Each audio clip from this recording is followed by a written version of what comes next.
మా మా సాంప్రదాయం ఏంటంటే అమ్మా, అమ్మవారి యొక్క మూల పరంపర మాది. ఇప్పుడు లేదు ఈ పరంపర. ఓకే. ఆసేతు హిమాచల పర్యంతం చూసినా ఎక్కడ లేదు ఇప్పుడు. శ్రీ విజయ సాధనలో ఉన్నారు కొంతమంది, కానీ మీరు అన్నట్టుగా ఉన్నారు.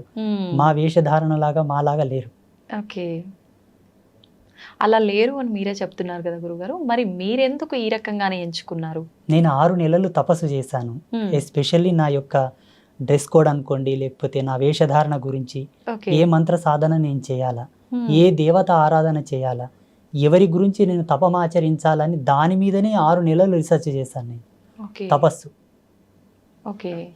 అయితే గురుగారు, సామాన్యంగా గురువులు అనగానే, పండితులు అనగానే బ్రాహ్మణ కులానికి సంబంధించిన వారే ఎక్కువగా ఉంటుంటారు. మీరు చూస్తే అలా కాదు. మరి ఈ వైపుకు మీరు ఈ మార్గంలో వచ్చే ముందు నేను గనక సమాజానికి ఏదో చెప్పాలి, చెయ్యాలి అనే ఒక తపనతో వస్తున్నాను. మామూలుగా జనాలు అంటే కుల మతాల గురించి ఎక్కువగా భేదాలు అనేవి చూపిస్తూ ఉంటారు. నన్ను ఆదరిస్తారా, నేను చెప్పింది వాళ్ళు తీసుకుంటారా అనే ఆలోచన మీకు ఏ రోజైనా వచ్చిందా గురుగారు? రాలేదు, రాదు కూడా. ఎందుకంటే మంచిని ఎవరైనా స్వీకరిస్తారు తల్లి, దాంట్లో అభ్యంతరం ఏం లేదు, అనుమానం ఏం లేదు. ఇప్పుడు సమాజంలో ఇప్పటి వరకు నేను చెప్పిన ప్రతి మాట, ప్రతి జ్ఞానం కూడా వాస్తవికతనే. భగవతి సాక్షిగా నేను ప్రతి సత్యమే చెప్తాను.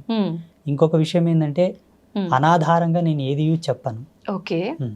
ప్రతిదీ కూడా ప్రతిదాని వెనుక ఒక పరిజ్ఞానం, ఒక వైజ్ఞానిక దృక్పథం, దార్శనికత కంపల్సరీ ఉంటుంది నా విషయంలో. వితౌట్ దార్శనికతతో ఏది నేను చెప్పను. ఒక దాన్ని చెబుతున్నానంటే నేను ఫస్ట్ దర్శిస్తాను. ఎవరన్నా కష్టమని నా అమ్మ దగ్గరకు వచ్చి నా ముందుకు వచ్చి మాట్లాడినా కూడా ఆ కష్టాన్ని 1కి 10 సార్లు నేను అనాలిసిస్ చేస్తాను. ఈయన కష్టానికి గల కారణం ఏమిటి? స్వయంకృత అపరాధమా? ఎవరైనా ఏమైనా చేశారా? ఈయన మీద ప్రయోగాలు ఏమైనా చేశారా? చేసిన పాపమా? పోనీ ఈయన చేసుకున్నాడా? పెద్దలు చేసిన పాపాలు ఏమైనా వెంటాడుతున్నాయా? పితృకర్మలు ఉన్నాయా? ఏంటి అని బాగా తెలుసుకున్న తర్వాత ఆయనకి ఏ మంత్రానుష్ఠానాన్ని ధారబోయాలో ధారబోస్తాను. ఒక రోజు లేట్ అయినా ఆయనని పరిపూర్ణమైన సత్య మార్గంలోకి తీసుకురావడానికే ప్రయత్నం చేస్తాను. వాళ్ళు వచ్చారని ఏదో గబ్బుకున్న తాయితు కట్టేయడం, ఒక యంత్రం ఇచ్చేయడం, ఏదో చేసేసి శక్తిపాతం అంటూ అదంటూ ఇదంటూ పూజలు పునస్కారాలని టైంపాస్ చేయండి. ఓకే. అంటే అందరికీ మంత్రబోధనే చేస్తుంటారా గురుగారు? మీరు అన్నట్టుగా యంత్రాలు జనరల్గా అందరూ తాయెత్తులు, యంత్రాలు ఇలాంటివే మంత్రిస్తుంటారు. అలా ఏముండదా మీ దగ్గర? ఆ వ్యక్తి యొక్క సమస్యను బట్టి, ఆ తీవ్రతను బట్టి ఏది అవసరం అది చేస్తూ ఉంటాను. ఇదని ఇది కాదని కాదు. జనరల్ గా భేదం అనేది ఏమీ లేదు అక్కడ. ఆయనకు తాయెత్తు అవసరం అయితే ఇమ్మీడియట్లీ తాయెత్తు రెడీ చేసి ఇస్తాను, తీసుకున్నా ఇలా ధరించు, ఈ నాళ్ళకు నీకు మంచిగా అవుతుంది పో. యంత్రం అవసరం ఉంటే ఒక రాగి పత్ర తీసుకొని దాన్ని యంత్రలిఖితం చేసి దానికి అనుష్ఠానం మహిమను దారబోసి అభిమంత్రించి చేస్తాను, తీసుకెళ్ళి నీకు పని అవుతుందని చెప్పి. ఓకే. అయితే చాలా మంది చెప్తుంటారు గురుగారు, ఈ యంత్రాలు ఇవన్నీ మూఢనమ్మకాలు అని. అవన్నీ నిజంగా మూఢనమ్మకాలే అంటారా, లేదు నిజంగా కరెక్టే అంటారా? వాటన్నిటి గురించి మీరేం చెప్తారు? నా అనుభవం ప్రకారంగా జగన్మాత నాకు ఇచ్చిన జ్ఞానంతో మన సనాతన ధర్మంలో ఈ భారతీయ వేద విజ్ఞానం లోపల ఏది కూడా మూఢనమ్మకం కాదు. ఒక నిమ్మకాయని కారు టైర్ కింద పెట్టి తొక్కియడం లోపల కూడా వైజ్ఞానికమైన దృక్పథమే ఉంది. దాన్ని మీరు తెలుసుకోలేదంతే. ఎంతసేపు ఉన్న నమ్మకాలను మూఢనమ్మకాలను వైపే మీ ప్రయాణం కొనసాగింది తప్పిస్తే దీని వెనకాల ఉన్న మూలం ఏమిటి, ఎందుకోసం ఇవి చేస్తున్నారని ఒక్క లోతు వెనక్కి వెళ్ళి ఆలోచిస్తే దాని అంతరార్థం చాలా అద్భుతంగా ఉంటుంది. ఏది మూఢనమ్మకం కాదు. కొంతమంది సోకాళ్ళు, కొంతమంది స్వామీజీలు, మేధావులు వారి స్వలాభం కొరకు ఆచార ధర్మాన్ని మార్చి చెప్పారే తప్పిస్తే వాస్తవం అనేది ఎన్నటికీ కూడా ఈ ధర్మం లోపల మూఢనమ్మకాలు లేవు. నేను పరిపూర్ణంగా నమ్ముతాను ఆత్మసాక్షిగా. అన్ని మన సనాతన ధర్మం ఇచ్చిన విలువలే. సనాతన ధర్మం ఇచ్చిన విలువలే. ఒక ఉదాహరణ చెప్పాలంటే, బిడ్డ పుట్టిన తర్వాత మా పల్లెటూళ్ళలో మహిళకు బాల్యంత యోగం చేస్తారు. ఆమెకు పెయ్యంత పసుపు పెట్టి వేడినీళ్ళతో స్నానం చేయించి కుంపటి అంటారు మోటుగా మా పల్లెటూరులో. కుంపటి ఆమెకు వేడి కాపుతారనమాట. కొన్ని హెర్బ్స్, ఔషధి గుళితమైనటువంటి కొన్ని మూలికలు అవి తినబెడతారు. అవి తినబెట్టడంలో కూడా ఆధ్యాత్మికతమైన విలువలు కొన్ని ఉన్నాయి. మా పెద్దలు చెప్పేవాళ్ళు, ఈ వేరుని ఇదే సమయంలో తీయాల బిడ్డ, అట్లయితేనే పనిచేస్తుంది అది. మేము తీసి ఆల్రెడీ స్టోర్ చేస్తాము, ఎవరైనా కాన్పు అయితే వాళ్ళకు ఉడకబెట్టి తినబెడతాం. చూడండి, తీసే సమయము, ఇచ్చే సమయము అన్ని కూడా ఇంపార్టెంట్. మళ్ళీ ఆ బాలెంతగా ఉన్న మహిళకు మాత్రం ఇస్తారు, మిగతా వాళ్ళకి ఇయ్యరు దాన్ని. ఓకే. అంటే దాంట్లో ఉన్న మూలకాలు, దాంట్లో ఉన్న ఫార్ములాస్ వాళ్ళకి తెలుసు. ఆ ఔషధి లక్షణం వాళ్ళకి తెలుసు. వాళ్ళేం కంప్యూటర్లో చూసి ల్యాబ్లో టెస్ట్ చేసి తీసిలేరు మళ్ళీ దాన్ని. అవునవును. అనుభవం.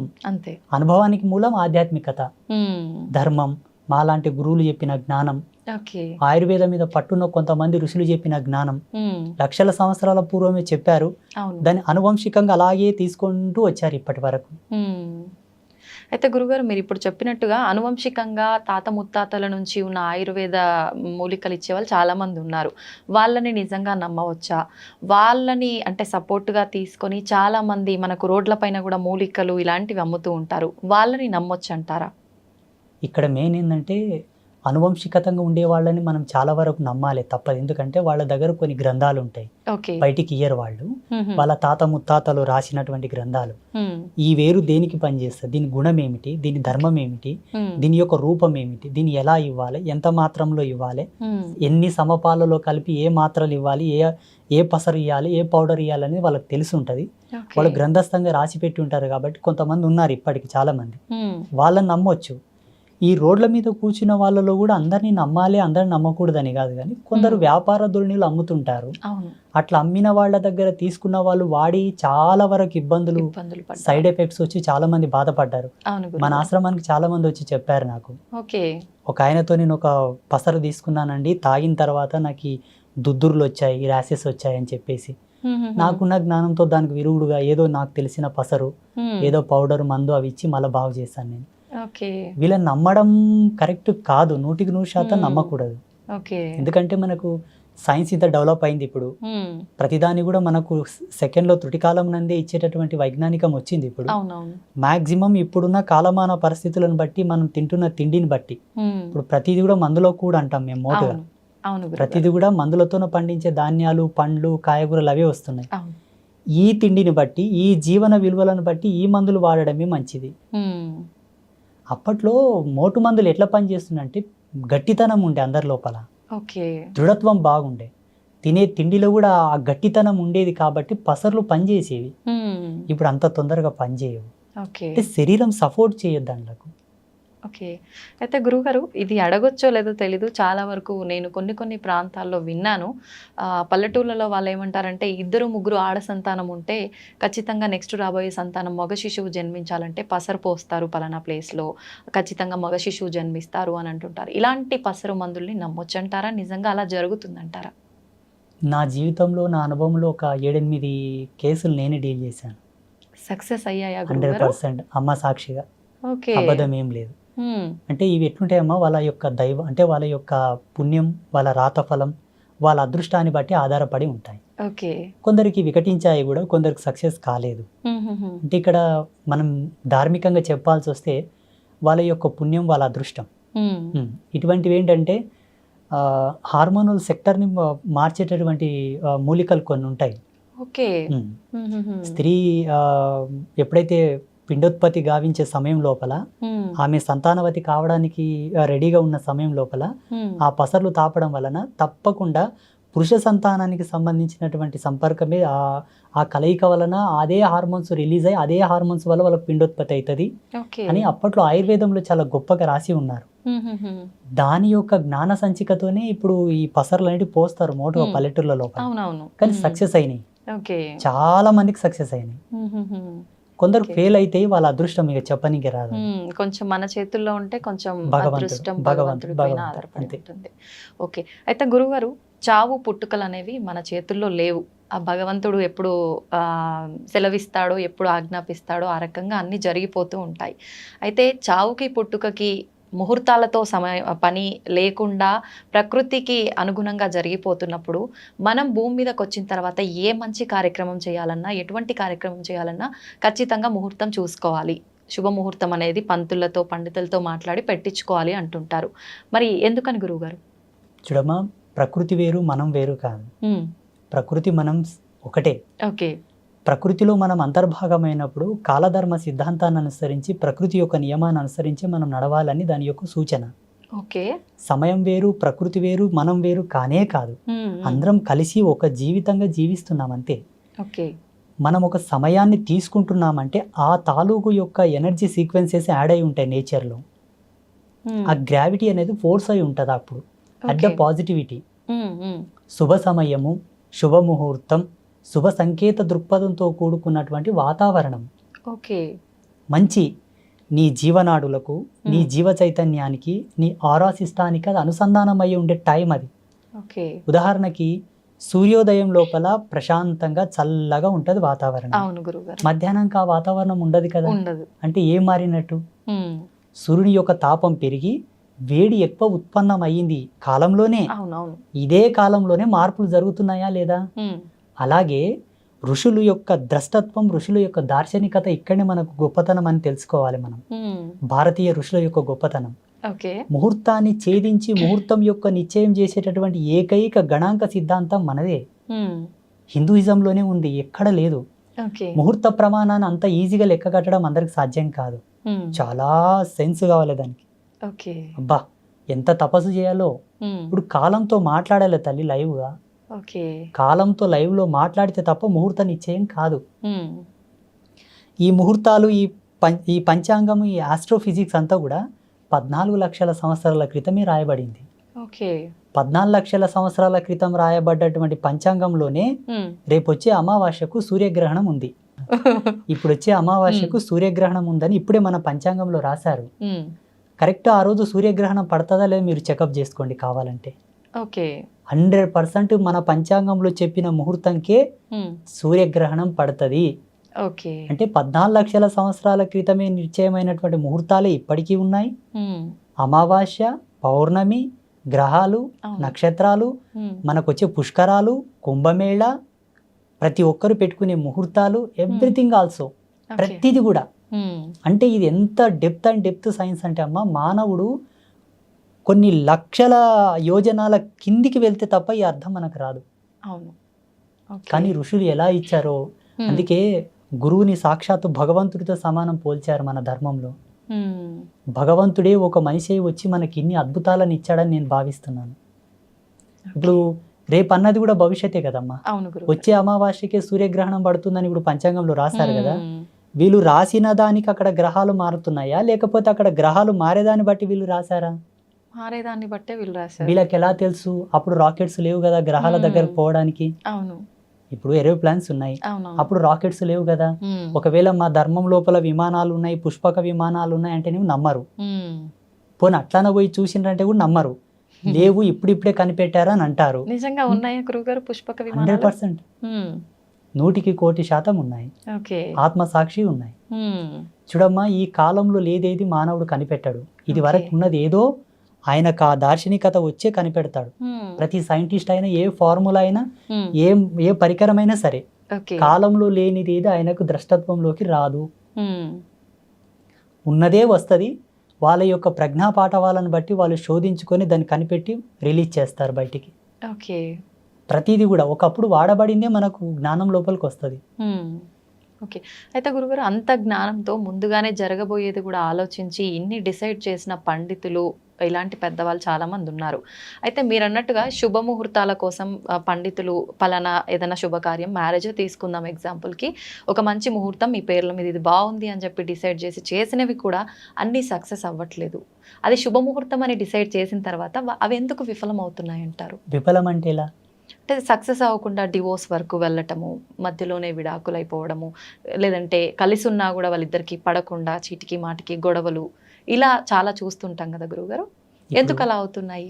కాలం అంటే 5 ఎలిమెంట్స్: భూమి, నిప్పు, నీరు, గాలి, ఆకాశం. ఈ 5 ఎలిమెంట్స్ యొక్క సమ్మేళనమే కాలం, టైంకి ప్రత్యుత్తరమైన రూపమే ప్రకృతి. ఈ ప్రకృతి పంచభూతాలు, పంచభూతాలే కాలం. ఇవేవి వేరు కాదమ్మా, అన్నీ ఒకే సర్గ. అయితే పంచభూతాల ప్రమోదంగా వచ్చేటటువంటి ఆ యొక్క పాజిటివిటీ ఏదైతే ఉందో అది నీ జీవధర్మ సిద్ధాంతానికి అనుసంధానం కావాలని ముహూర్తం ఉంది. ఇక్కడ ఒకరినొకరు అర్థం చేసుకొని కాపురం చేయనికి చేతగాక హోదాలు అడ్డం పెట్టుకొని, డబ్బు అడ్డం పెట్టుకొని, నీ జాబ్ తక్కువ, నా జాబ్ ఎక్కువ, నీవు నాతో కలిసి, అంటే వ్యక్తిగత భేదాలు పెట్టుకొని విడిపోవడానికి ముహూర్తానికి సంబంధం లేదు. ప్లీజ్, ఇది వ్యక్తుల యొక్క సహజ సిద్ధమైన నిర్మాణంలో జరిగే కాపురాలి వల్ల. దీనికి కారణం ఏంటంటే ఇప్పుడున్న సామాజిక రుగ్మతలు, ఒకరితో ఒకరిని పోల్చుకుంటున్నారు. ఆ పోలిక వల్ల విభేదాలు వచ్చి విడిపోతున్నారు చాలా మంది. ఇంకొంతమంది సర్దుకోవడం లేదు, ఓపికలు లేవు మన వాళ్ళకి. అండర్స్టాండింగ్ ఇప్పటి మానవునికి ఓపిక లేదు.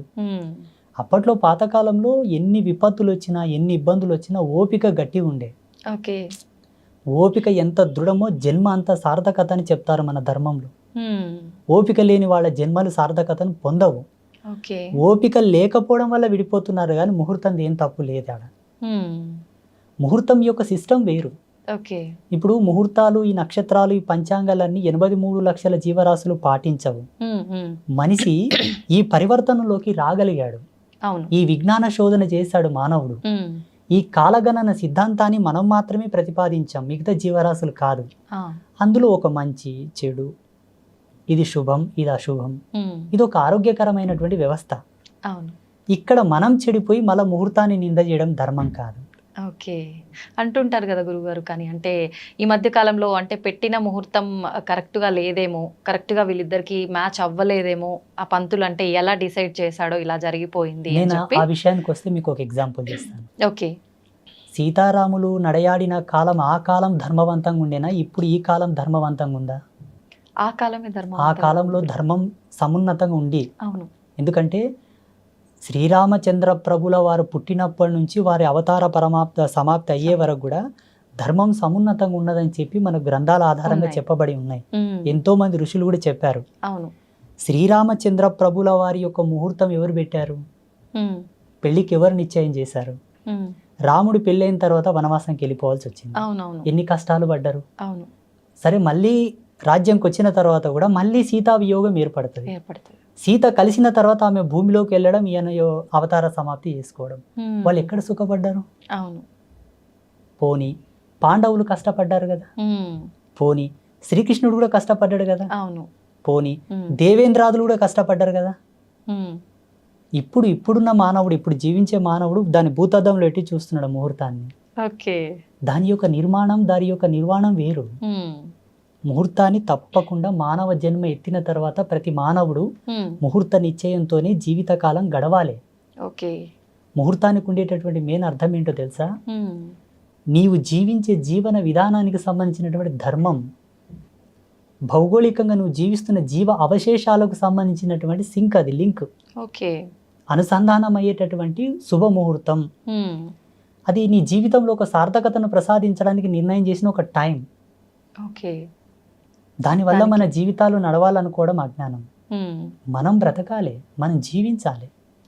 ప్రతి దాంట్లో సహనం, ఓర్పు, నిగ్రహము, విచక్షణ రహితమైనటువంటి జీవితాలే కొనసాగుతున్నాయి తప్పిస్తే జ్ఞానవంతమైన జీవితాలు లేవు కదా సమాజంలో. అవును గురుగారు.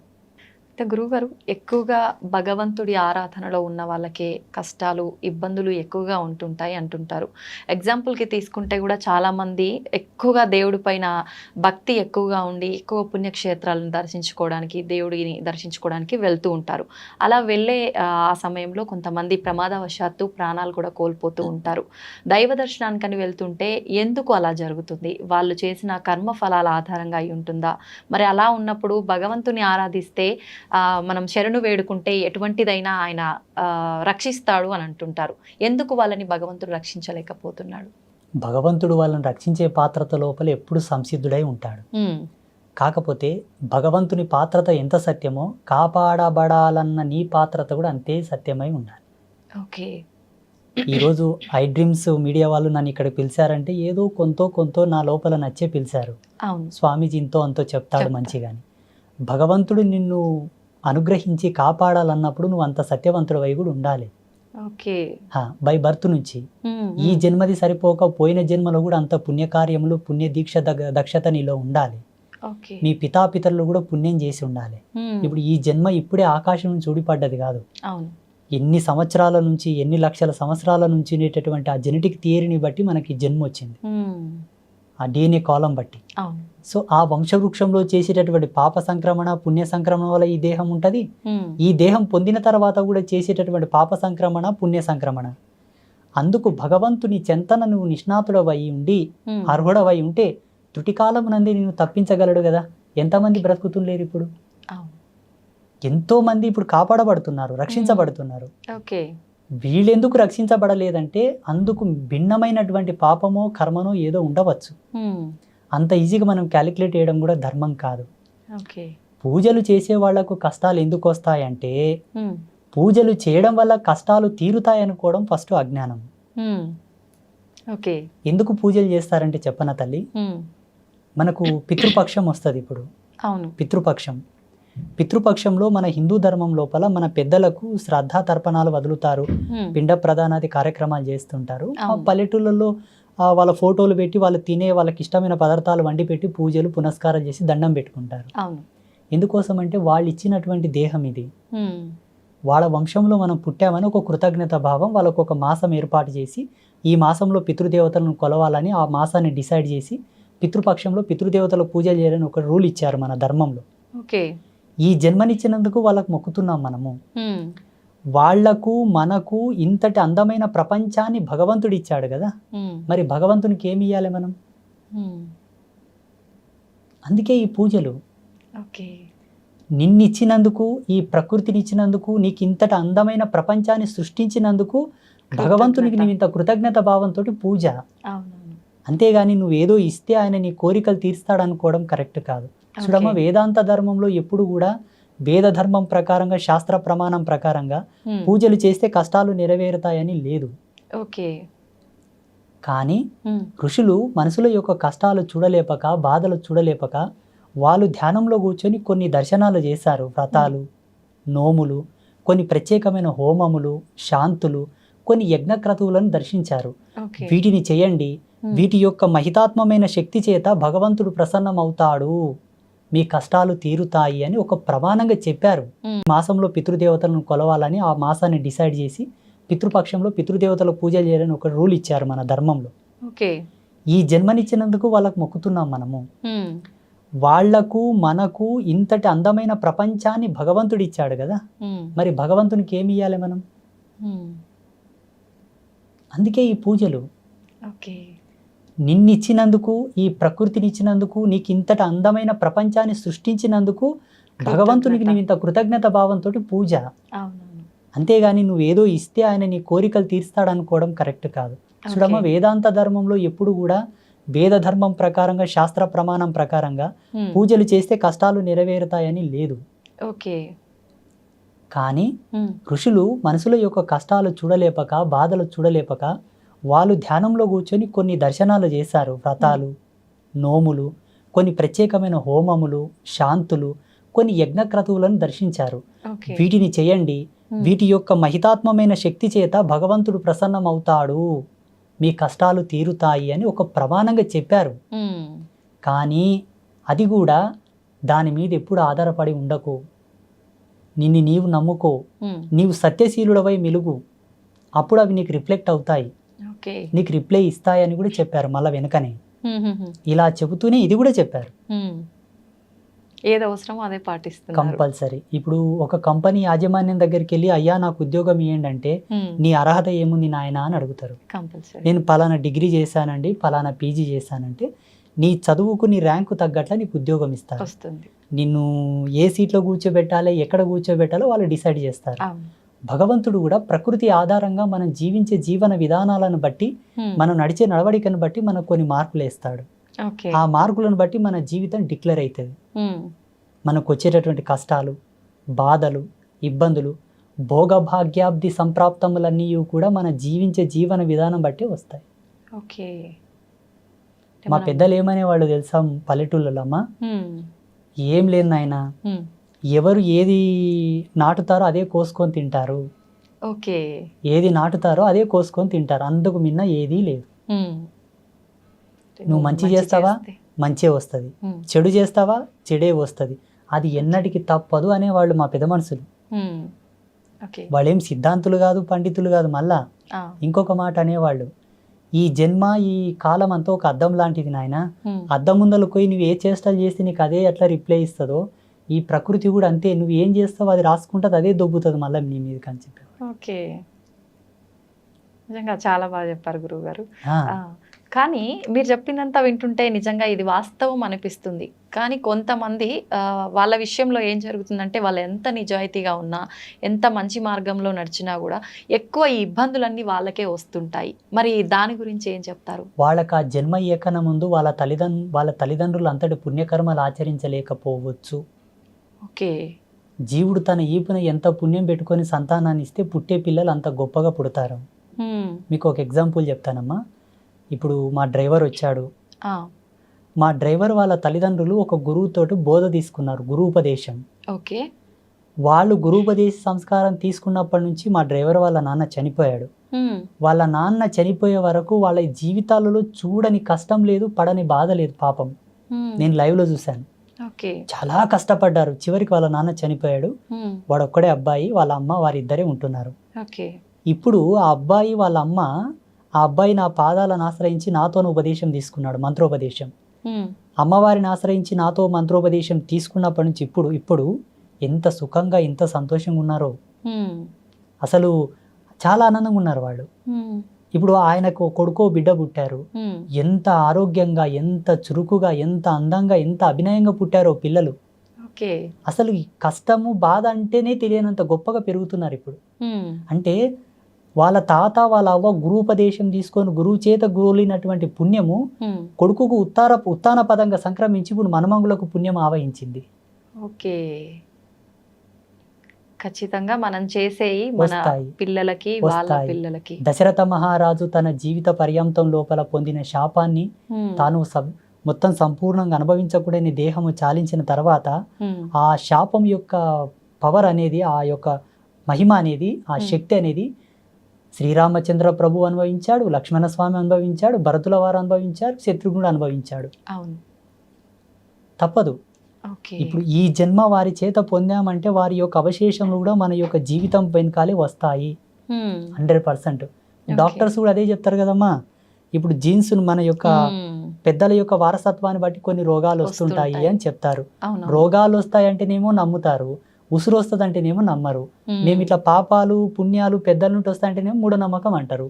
డాక్టర్లు ఏమో వాళ్ళు చెప్పిన రిపోర్ట్స్ని బట్టి మీ పెద్దల యొక్క వారసత్వానికి ఈ రోగం వచ్చిందంటేనేమో గుడ్డిగా నమ్మేస్తారు. అక్కడ అది అంటే సైంటిఫిక్గా అన్ని ప్రూఫ్స్ ఉంటుంటాయి కదా గురువుగారు. అది పెన్ను తీసుకొని పేపర్ మీద రాసేటటువంటి భౌతికవాదం, కంప్యూటర్లో టైప్ చేసేటటువంటి భౌతికవాదం, దానికి ఆధారమైనటువంటి కారణ సంభూతులమే మేము. ఇప్పుడు జ్ఞానం లేనిది విజ్ఞానం లేదు కదా తల్లి. అవును గురువుగారు. జ్ఞానం అంటే మనం పుట్టడం, పుట్టిన తర్వాత ఒక ప్రొడక్ట్ని ఇంకొక ప్రొడక్ట్తో కలిపి ఇంకొక ప్రొడక్ట్ తయారు చేసేది విజ్ఞానం. ఈ ప్రొడక్టే భగవంతుడు ఇచ్చాడు కదా, ఉన్నదాన్నే తారుమారు చేసి ఒకదానికి రూపకల్పన చేసావు నువ్వు. ఇంకెక్కడి నుండి తెచ్చావు? ఈ భూమిన పుట్టిన దాన్ని నువ్వు కొత్తగా తయారు చేసావు. కొత్తగా ఏమైనా తీసుకొచ్చావా? లేదు కదా. అది నీ ప్రజ్ఞాపాఠవాలు, నీ గొప్పతనం. కానీ భగవంతుడి ధిక్కరణ మంచిది కాదు. భగవంతుడి నేల నీయకుంటే ఏడ రీసెర్చ్ చేస్తుంటే మనము, ఈ గాలి నీయకుంటే ఏడ ప్రయోగాలు చేస్తుంటే. ఇప్పుడు ఇవెవరిచ్చారు, ఎవరు తయారు చేశారు అది మనం కనిపెట్టాలి కదా. ఒకవేళ ఇవి న్యాచురల్ గానే తయారైంది అనుకుందాం, వేరే గ్రహాల మీద ఎందుకు లేవు మళ్ళీ వల్ల? పక్కనే మనకు సమీపంలో ఉన్న గ్రహాలలో మనుషులు లేరు, జీవం పుట్టడానికి ఆధారం లేదు, ఆనవాళ్ళు లేవు. ఇక్కడ ఎందుకు ఉండాలి? మన సనాతన ధర్మంలో భూమికి ఉన్నటువంటి విలువ, భూమి యొక్క ఆవిర్భావ దశ, భూమి మీద జీవం ఏర్పడడానికి సంపూర్ణమైన వివరణ ఉన్నది క్లియర్ గా. ఇప్పుడు టెక్నాలజీకు 300 ఏళ్ళు అయింది తల్లి. లక్షల సంవత్సరాల క్రితమే పురాణ రచన జరిగింది. గురువుగారు, ఒక జీవి అంటే తల్లి గర్భంలో పడే ముందే తను చేసుకున్న ఇంతకు ముందు జన్మకు సంబంధించిన పాప పుణ్యాలు కర్మ ఫలాన్ని బట్టే ఈ జన్మలో ఎవరి కడుపున జన్మించాలి ఏంటి అనేది డిసైడ్ అవుతుంది అని కొంతమంది చెప్తుంటారు. అది నిజమే అంటారా? 100%. జీవుడు పుట్టకన్నా ముందు ఆత్మగా ఉన్నది పోయిన జన్మలో ఆయన ఉండేటటువంటిది. దేహంగా ఉండేది తండ్రి కడుపులో తను ఒక విత్తనంగా ఉండేది. తండ్రి కడుపులో ఉండే విత్తనాన్ని తల్లి గర్భమునందు ప్రవేశించిన తర్వాత 9 నెలలు తల్లి గర్భంలో ఆయన పెరుగుతూ ఉండే కోణంలో తండ్రి యొక్క శేషం పోతుంది, తల్లి యొక్క శేషం ఆవరిస్తుంది. ఈ ఇద్దరి యొక్క శేషం యొక్క ఫలితం వల్లనే ఆ పిండం పెద్దగై బయటికి వస్తుంది. అప్పుడు తల్లి తన గర్భమునందు శిశువుని ఒదిగింపజేసుకునేటప్పుడు చేసేటటువంటి పాపము కర్మ, మనసు చేత, చూపు చేత, చేతల చేత, నడవడిక చేత, తిండి చేత, ఏ పద్ధతిలో తను పాపం చేసుకున్నా ఆ పాపం అనేది పిండానికి ఆవరిస్తుంది, తప్పదు. ఓకే. అందుకే లీలావతి ప్రహ్లాదుడు గర్భంలో ఉన్నప్పుడు పుణ్యశ్రవణం చేసేది, భక్తి శ్రవణం చేసేది. నారద మహర్షుల వారి చేత పుణ్యగీతములు, పుణ్య శ్లోకములు, పుణ్య పారాయణలు చేసేదనమాట. అందుకే ప్రహ్లాదుడు భక్తి తత్పరుడై జన్మించాడు. ఇలా చాలా ఉదాహరణలు ఉన్నాయి మన ధర్మం లోపల. అదే కోవకు మనం వస్తే హిరణ్యకశ్యపుడు హిరణ్యాక్షుల యొక్క జన్మను మనం చూసుకున్నట్లయితే కశ్యప ప్రజాపతికి చాలా మహా తపశక్తి సంపన్నుడే కశ్యప ప్రజాపతి. వాళ్ళ తల్లి కూడా మంచి పూజలు పునస్కారాలు చేస్తూ ఉండేది. కానీ చిన్న మిస్టేక్ వలన, చిన్న తప్పితం వలన వాళ్ళు క్రూరులై పుట్టాల్సి వచ్చింది, లోకకంటకులై పుట్టాల్సి వచ్చింది. తండ్రి యొక్క శేషము, తల్లి యొక్క అవశేషాలు కలిపితే వచ్చేటటువంటి రూపమే ఒక జీవుడు. ఆ జీవుడు ఈ ఆత్మగా పోయిన జన్మలో ఏదైనా పాపం చేసి ఆ పాపం తీరకుండా చనిపోతే అది కూడా యాడ్ అవుతుంది, ఈ జన్మలో తల్లిదండ్రిది కూడా యాడ్ అవుతుంది. అందుకే ఎన్నాళ్ళు బ్రతికినా ధర్మంగా బతుకు, పుణ్యాత్ముడు బతుకు. ఎందుకంటే ప్రపంచం చాలా భయానకంగా ఉన్నది. నీవు ఈదొచ్చు, ఈదకపోవచ్చు, నీవు ఓర్చుకోవచ్చు, ఓర్చుకోలేకపోవచ్చు. మొదటి నుంచే మార్గం మంచిగా వేసుకో, సుగమం చేసుకో, అంతిమం వరకు సాఫీగా చేరుకోగలవని చెప్పింది మన ధర్మం. ఓకే. అయితే గురుగారు, కొంతమంది అంటే అతి చిన్న వయసులోనే ఏదో రకంగా అకస్మాత్తుగా చనిపోతూ ఉంటారు. అలా చనిపోవడానికి కారణం అంటే ఆరోగ్య రీత్యా బాగున్న వాళ్ళు కూడా చనిపోతుంటారు, ఆరోగ్య పరిస్థితి బాగాలేని వాళ్ళు కూడా చనిపోతుంటారు. అలా చనిపోవడానికి రీజన్ ఏంటి అని అంటే కొంతమంది ఏం చెప్తారంటే వాళ్ళ అంటే చేసుకున్న కర్మలు అంతవరకే ఉన్నాయి, అంతవరకు అవి కంప్లీట్ అయినాయి కాబట్టే ఆయన చనిపోయారు అని చెప్పి. అది నిజమే అంటారా? జనన మరణాలు రెండు కూడా కాలాతీతములమ్మా. ఈ కాలాంతర్గతంగా జరగవు. కాలానికన్నా, కాలం అనే సిస్టమ్ కన్నా చాలా పై లెవెల్ అవి. కాలం అనే ఈ సిస్టమ్ కన్నా చాలా ఎక్స్ట్రీమ్ లెవెల్స్ ఆఫ్ వర్క్స్ అనమాట అవి. అంటే భగవంతుడు వాటిని ఆపరేట్ చేస్తుంటాడు. మాలాంటి తాపసులం ఎన్ని యోగాలు చేసి ఎన్ని సాధనలు చేసినా దాని యొక్క రుచి, దాని యొక్క మర్మం చెప్పగలం కానీ ఆది చెప్పలేము. చెప్పొచ్చు, చెప్పిన పెద్ద విషయం ఏం కాదు కానీ చెప్పకూడదు. కనీసమైన మర్యాద. చూడమ్మా, ఒక బిడ్డ పుట్టి నెల పిండంగా తల్లి గర్భంలో ఉండగానే వికటించిపోవచ్చు, 5 నెలల పిండంగా ఉండగా వికటించిపోవచ్చు, పుట్టి బయట పడగానే కూడా చనిపోవచ్చు, సంవత్సరం లోపల చనిపోవచ్చు, పెరిగి పెద్దగా 20 ఏళ్ళ చచ్చిపోవచ్చు, 5 సంవత్సరాలు కూడా చచ్చిపోవచ్చు. ఈ చనిపోయే ప్రక్రియ ఏదైతే ఉన్నదో ఆయన అంతవరకు పుట్టి ఏం చేయాలో గంతే చేయవలసి ఉందని డిసైడ్ అయి ఉంటుంది. అంతకు మిన్న ఒక్క నిమిషం అటు కాదు ఇటు కాదు. ఇదే చూడు దేవుడు ఉన్నాడని చెప్పడానికి ప్రత్యక్ష సాక్ష్యం. ఇంతకంటే ఎక్క చెప్పడం కూడా కరెక్ట్ కాదు. ఇప్పుడు దేవుడు లేడయ్యా అంటే దీనంతా ఎవరు ఆపరేట్ చేస్తున్నారు చెప్పండి? ఒక వస్తువుని కనిపెట్టాము, దాని యొక్క జననం జరిగిందంటే ఎవరైనా దాన్ని తయారు చేసి ఉంటారు. ఎవరు తయారు చేసింది అది రాదు. ఈ సిస్టమ్ నంతా ఎవరు ఆపరేట్ చేస్తున్నారు? పోనీ న్యాచురల్గానే జరుగుతుంది అనుకుంటే మనుషులు ఇప్పుడు ప్రజెంటేషన్ ఒక 500 ఏళ్ళు బతకొచ్చు కదా. న్యాచురల్గా అయితే ఎక్కువ బతకొచ్చు కదా.